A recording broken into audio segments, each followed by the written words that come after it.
Hi అండి, welcome to my channel. సులువుగా ఈజీగా టేస్టీగా టమాటా నిలవ పచ్చడి ఏ విధంగా తయారు చేసుకోవాలో ఈరోజు మన వీడియోలో చూపించబోతున్నానండి. ఈ పచ్చడి కోసం ఇలా దోరగా పండిన టమాటాలను తీసుకోవాలి. ఒక వెడల్పాటి బేషన్ తీసుకొని అందులో నీళ్లు తీసుకొని ఉప్పు వేసుకోవాలండి.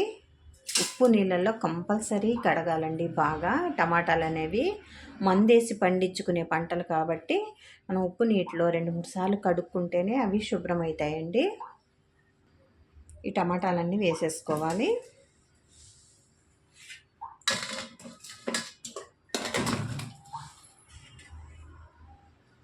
తీసుకున్న కాయల్ని పొడి క్లాత్ పెట్టి తుడుచుకోవాలి.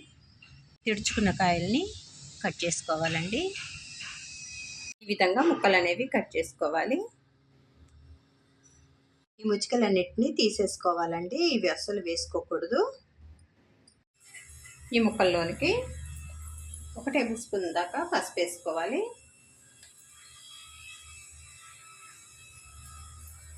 ఉప్పు చేర్చుకోవాలి. మొత్తం కలిపేసుకోవాలి.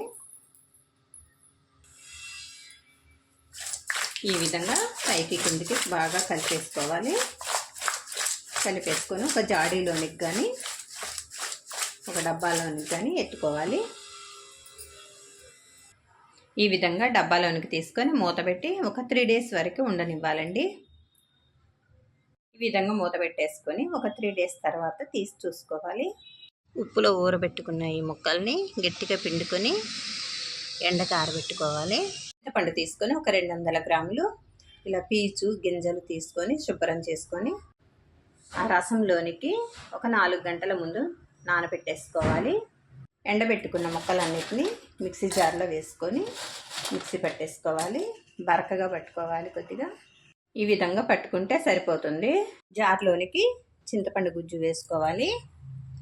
కొద్దిగా వెల్లుల్లిపాయలు వేసుకోవాలి. టేస్ట్ అనేది చాలా బాగుంటుందండి.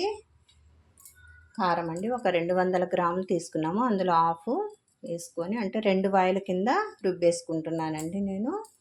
అన్నీ కలిపి రుబ్బేసుకోవాలి. రుబ్బేసుకొని ఒక జార్లోనికి తీసుకోవాలి. అట్లాగే మిగిలిన పచ్చడి కూడా రుబ్బేసుకోవాలి. వేయించుకున్న మెంతులు ఆవాలు మిక్సీ పట్టేసుకోవాలి.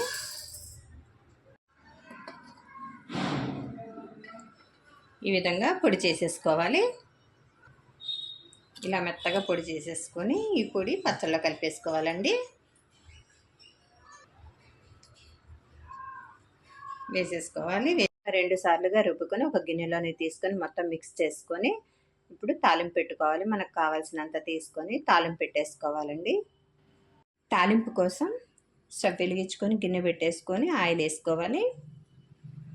ఆయిల్ వేడెక్కనిచ్చి కొద్దిగా మినపప్పు వేసుకోవాలి. కొద్దిగా శనగపప్పు వేసుకోవాలి. ఒక వెల్లుల్లిపాయ కచ్చా పచ్చాగా దంచుకొని వేసుకోవాలి. కొద్దిగా ఫ్రెష్ కరివేపాకు వేసుకోవాలి. స్టవ్ ఆఫ్ తీసేసుకొని కొద్దిగా ఇంగు వేసుకోవాలి. మొత్తం ఒకసారి కలిపేసుకొని పచ్చళ్ళలో వేసేసుకోవాలి. తాలింపు కోసం పల్లి ఆయిల్ కానీ పప్పు ఆయిల్ కానీ వాడుకుంటే చాలా టేస్ట్ ఉండిద్దండి. పచ్చళ్ళలో వేసేసుకోవాలి.